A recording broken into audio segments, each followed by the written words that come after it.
जी अस्सलाम वालेकुम। आज हम पढ़ेंगे करंट इलेक्ट्रिसिटी के चैप्टर को, वो इंशाल्लाह इसको वन शॉट में कंप्लीट करेंगे।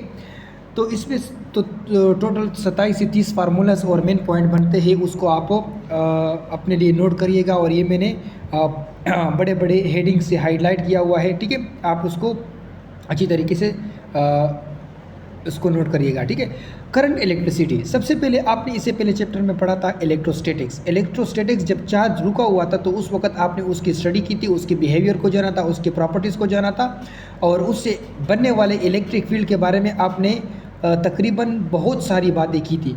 अब हम आपके पास करंट इलेक्ट्रिसिटी है। करंट इलेक्ट्रिसिटी में चार्ज रेस्ट में नहीं होता, फ्लो करता है।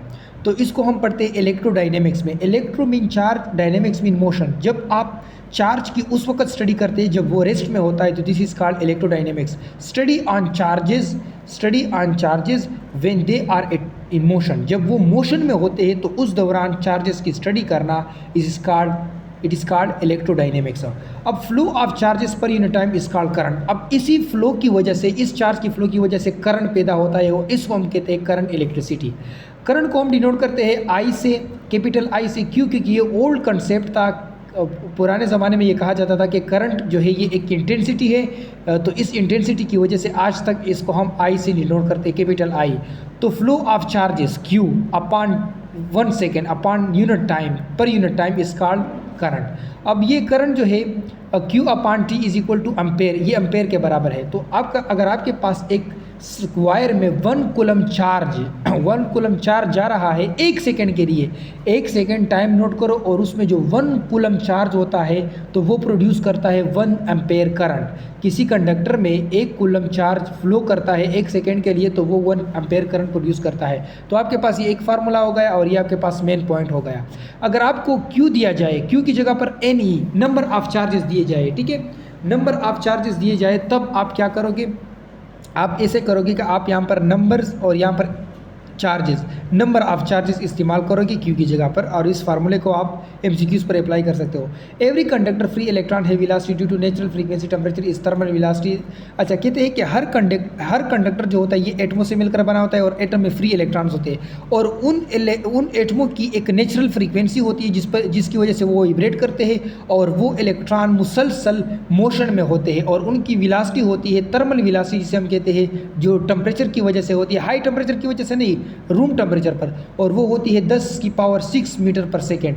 लेकिन इसकी एवरेज वेलोसिटी 0 होती है, क्योंकि इसकी कोई डायरेक्शन नहीं होती, एक डायरेक्शन में नहीं होते हैं, ये कोलिजन करते हैं, तो इससे कोई करंट, अफेक्टिव करंट प्रोड्यूस नहीं होता। लेकिन जो ही हम वोल्टेज अप्लाई करते हैं तो इसकी जो वेलोसिटी होती है, इसको हम कहते हैं ड्रिफ्ट वेलोसिटी, ठीक है, इसको हम कहते हैं ड्रिफ्ट वेलोसिटी, और ये 10⁻⁵ मीटर पर सेकेंड की होती है। बहुत ही, ये 10⁵ मीटर पर सेकेंड। लेकिन इसमें जो इलेक्ट्रोमैग्नेटिक वेव प्रोड्यूस होता है वो स्पीड ऑफ लाइट से जाता है, जिसकी वजह से स्विच ऑन करने से ही पंखा या लाइट बल्ब जल जाता है, ठीक है। अच्छा, ये ड्रिफ्ट वेलोसिटी होती है 10⁻⁵ मीटर पर सेकेंड। अब हम आते हैं रजिस्टर। ये एक डिवाइस होता है, जो electrical used in electrical desire use to control the flow of current. ये एक ऐसा डिवाइस होता है जिसको हम इलेक्ट्रिकल जो डिज़ायर होता है, यानी कि इसको इसलिए हम यूज़ करते हैं ताकि फ़्लो ऑफ करंट को कंट्रोल किया जा सके, और ये अपोज करता है करंट को। यानी कि अगर सिंपली मैं बात करूँ आपके बुक के लेवल पर, तो ये करंट को अपोज करता है। और इस प्रॉपर्टी, इस डिवाइस की, इस रजिस्टर की इस प्रॉपर्टी को हम कहते हैं रेजिस्टेंस, ठीक है। Wire even battery also show some resistance to flow of current. यानी कि हत्ता कि आपकी जो बैटरी होती है और आपका जो वायर होता है, ये भी रेजिस्टेंस शो करता है। क्यों? क्योंकि जो वायर होता है वो किससे बना होता है? वो एटम होते हैं, उसमें एटम में फ्री इलेक्ट्रॉन होते हैं, तो इलेक्ट्रॉन मोशन करते हैं। लेकिन यहाँ पर जो दोबारा आने वाले इलेक्ट्रॉन है वो इस एटम से कोलाइड होते हैं, तो इसकी वजह से रेजिस्टेंस का सामना होता है। और यहाँ पर आपकी बैटरी में जो सॉल्यूशन होता है उसमें सोडियम या क्लोराइड आयन जो होते हैं वो भी एक दूसरे के साथ कोलाइड होते हैं, तो जिसकी वजह से थोड़ी बहुत रेजिस्टेंस वहाँ पर भी पैदा होती है। अच्छा, उसके बाद कंडक्टर ये अपोजिट है, रेजिस्टर के ये अपोजिट है, और ये फ्लो ऑफ करंट को, यानी इलेक्ट्रॉन्स को, एक ही बात है, flow of electrons is called current, इसको अलो करती है, और इसकी इस एबिलिटी को हम कहते हैं कंडक्टेंस, इसको हम डिनोट करते हैं बाई जी। अब हम आते हैं रेजिस्टेंस। ओम्स लॉ के मुताबिक वोल्टेज जितना बढ़ाओगे करंट उतना ज़्यादा होगा, और प्रोपोर्शनलिटी को हटाने के लिए रेजिस्टेंस इस्तेमाल किया गया है। Resistance is equal to V/I। तो ये ओम्स लॉ के मुताबिक है। तो रेजिस्टेंस का यूनिट क्या हो गया, ओम हो गया। अब रेजिस्टेंस किस इस पर डिपेंड करता है, ये नेचर, टेम्परेचर, लेंथ और एरिया पर डिपेंड करता है। तो सबसे पहले पढ़ते हैं लेंथ और एरिया। तो लेंथ बढ़ाने से रेजिस्टेंस बढ़ती है, ठीक है। अगर आपके पास 2 मीटर डीसी वायर है और 10 मीटर डीसी वायर है, सेम एटम से मिलकर बना है, सेम प्रॉपर्टी है, सेम एरिया है, एरिया कांस्टेंट है, नेचर कांस्टेंट है, टेम्परेचर कांस्टेंट है। अगर लेंथ अनइक्वल है तो जिसका लेंथ कम होगा वो ज़्यादा आपको आउटपुट देगा, यानी उसकी रेजिस्टेंस कम होगी, और जिसका लेंथ ज़्यादा होगा तो उसका रेजिस्टेंस ज़्यादा होगा, आउटपुट कम होगा। और एरिया बढ़ाने से रेजिस्टेंस कम होता है, जितना एरिया बढ़ाओगे उतना रेजिस्टेंस कम होता है। अच्छा, इन दोनों को कंबाइन लिखते हैं। यहाँ आपके पास प्रोपोर्शनलिटी को हटाने के लिए यहाँ पर आपके पास आ जाता है स्पेसिफिक रेजिस्टेंस या रेजिस्टिविटी। और ये रेजिस्टिविटी, ये एक लिमिटेशन आ जाता है रेजिस्टेंस के अंदर। अब एक लिमिटेशन आ चुकी है और उसको हम कहते हैं रेजिस्टिविटी। यानी कि क्या लिमिटेशन है, 1 मीटर आप लेंथ लो, लेंथ 1 मीटर लो और एरिया 1 मीटर स्क्वायर लो, तो दिस इज कॉल्ड रेजिस्टिविटी। अब 1 मीटर लेंथ में और 1 मीटर स्क्वायर या 1 मीटर स्क्वायर एरिया में जो रेजिस्टेंस होता है उसको हम कहते हैं रेजिस्टिविटी। और इसका यूनिट क्या होता है, ओम मीटर। रेजिस्टेंस का क्या था, ओम था, रेजिस्टिविटी का ओम मीटर है, ठीक है। और ये नेचर और टेम्परेचर पर सिर्फ डिपेंड करता है, लेंथ और एरिया पर डिपेंड नहीं करता, क्योंकि ये इसका रेशियो 1 आता है, ठीक है, क्योंकि ये पहले से मुंतहिज है। अच्छा, अब हम आते हैं कंडक्टेंस पर। कंडक्टेंस में उल्टा है, रेजिस्टेंस के ये उल्टा है। लेंथ बढ़ाओ तो कंडक्टेंस कम होती है और एरिया बढ़ाओ तो कंडक्टेंस ज़्यादा होती है। और इसको अगर हम कंबाइन लिखे तो ये आपके पास आ जाती है कंडक्टिविटी। और ये कंडक्टिविटी भी रेजिस्टिविटी की तरह, एक आप क्या करोगे, एक लेंथ और एरिया 1 मीटर स्क्वायर लोगे तो आपके पास 1 आएगा इसका रेशियो। और इसका ये सिर्फ और सिर्फ नेचर और टेम्परेचर पर डिपेंड करता है। और इसका जो यूनिट होता है वो होता है मोह मीटर। सबसे पहले कंडक्टेंस का यूनिट क्या है, मोह, और इस कंडक्टिविटी का यूनिट क्या है, मोह पर मीटर, ठीक है, मोह पर मीटर। इसको आपने भूलना नहीं है, एमसीक्यूज में आपको यूनिट्स पूछे जा सकते हैं। अच्छा, अब हम आते हैं सेमीकंडक्टर की तरफ। सेमीकंडक्टर में टेम्परेचर बढ़ाने से, वैसे अगर हम नॉर्मली देखें कंडक्टर के अंदर, अगर हम कंडक्टर की बात करें, आम कंडक्टर जो होता है उसमें resistance is directly proportional to temperature. जितना टेम्परेचर बढ़ाओगे उतना रेजिस्टेंस बढ़ता है। क्यों? क्योंकि जब आप टेम्परेचर बढ़ाओगे तो वाइब्रेशन तेज़ होगा, बहुत सारे एटमों का वाइब्रेशन तेज़ होगा, तो जो गैप होगा वो कम होगा, जब गैप कम होगा तो रेजिस्टेंस ज़्यादा होगी। लेकिन सेमीकंडक्टर में ऐसा नहीं है। सेमीकंडक्टर में outer most electron, free electron ज़्यादा होते हैं, तो पहले टेम्परेचर बढ़ाने से वो इलेक्ट्रॉन क्या होते हैं, वो इलेक्ट्रॉन ख़त्म होते जाते हैं, तो जिसकी वजह से ये शेल ख़त्म होता जाता है, तो जिसकी वजह से इसमें डिस्टेंस बढ़ता है, गैप बढ़ता है, तो रेजिस्टेंस कम होती है। अब कुछ टाइम के बाद अब ये फ्री इलेक्ट्रॉन ख़त्म हो जाते हैं। अब फर्दर टेम्परेचर बढ़ाने से वाइब्रेशन बढ़ता है, एटमों का वाइब्रेशन बढ़ता है और गैप कम होता है, तो रेजिस्टेंस ज़्यादा होती है। तो अब सेमीकंडक्टर कुछ टाइम के बाद कंडक्टर की तरह बिहेव करेगा। अब टेम्परेचर बढ़ाने से रेजिस्टेंस बढ़ती है और कंडक्टेंस में टेम्परेचर बढ़ाने से कंडक्टिविटी कम हो जाती है, ठीक है। अच्छा, अब हम आते हैं टेम्परेचर कोफिशिएंट ऑफ रेजिस्टिविटी। एक होता है टेम्परेचर कोफिशिएंट ऑफ रेजिस्टिविटी, इसको हम अल्फा कहते हैं, और एक होता है टेम्परेचर कोफिशिएंट ऑफ कंडक्टिविटी, ये बीटा, इसको हम कहते हैं बीटा। अब इसमें फ़र्क क्या है, टेम्परेचर कोफिशिएंट ऑफ रेजिस्टिविटी, ये बहुत सारे बच्चे हैं जो इस चैप्टर में ये चीज़ को थोड़ा अंडर एस्टिमेट करते हैं। क्या मतलब है, मतलब ये है अगर मेरे पास 1 मीटर लेंथ हो और 1 मीटर स्क्वायर एरिया हो, बिल्कुल आपने क्या करना है, 1 मीटर लेंथ वाला राड लेना है और उसका कंडक्टर या राड लेना है और उसका एरिया 1 मीटर स्क्वायर रखना है।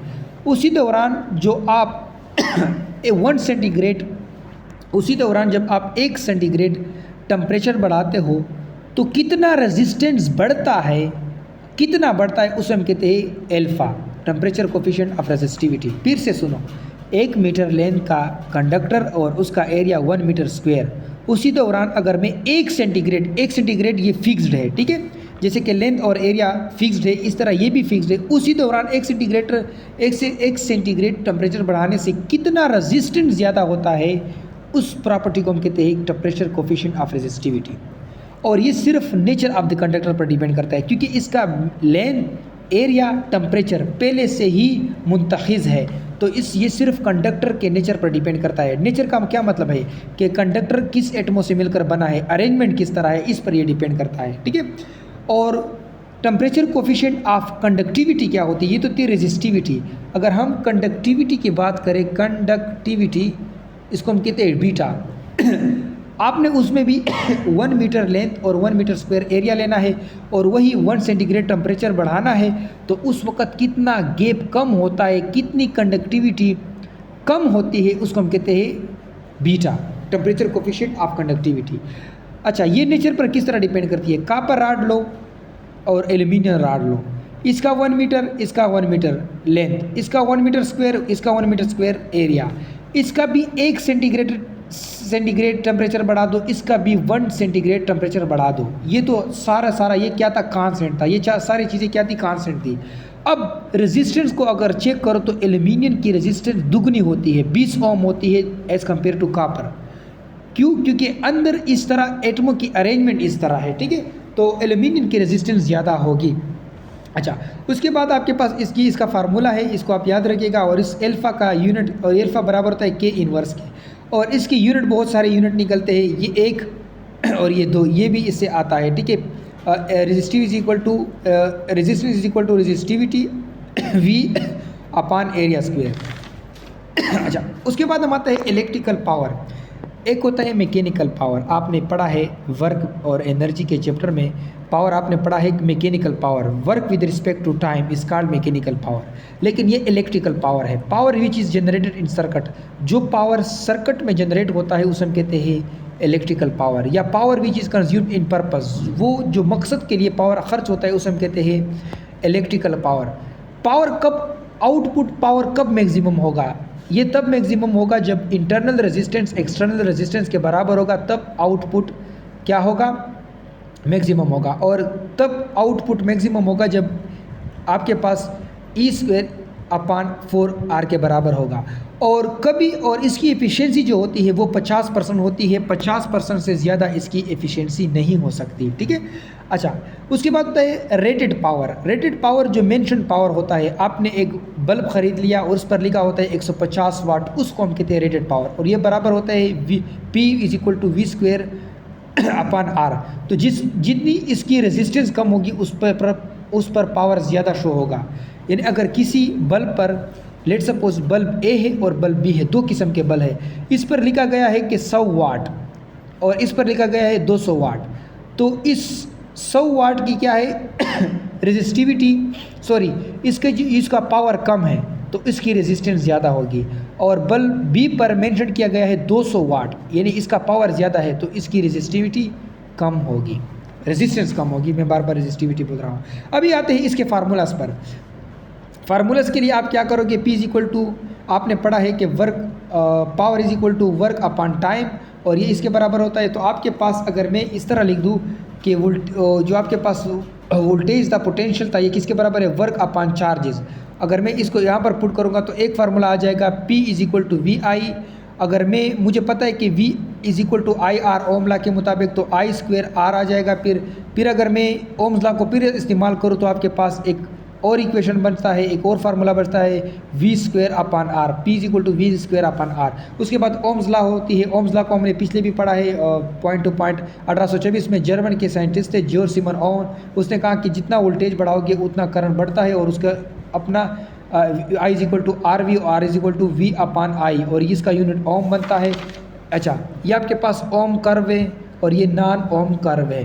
ये हो गया आपका पूरा चैप्टर। वस्सलाम, thank you. दुआ में याद रखिएगा मुझे।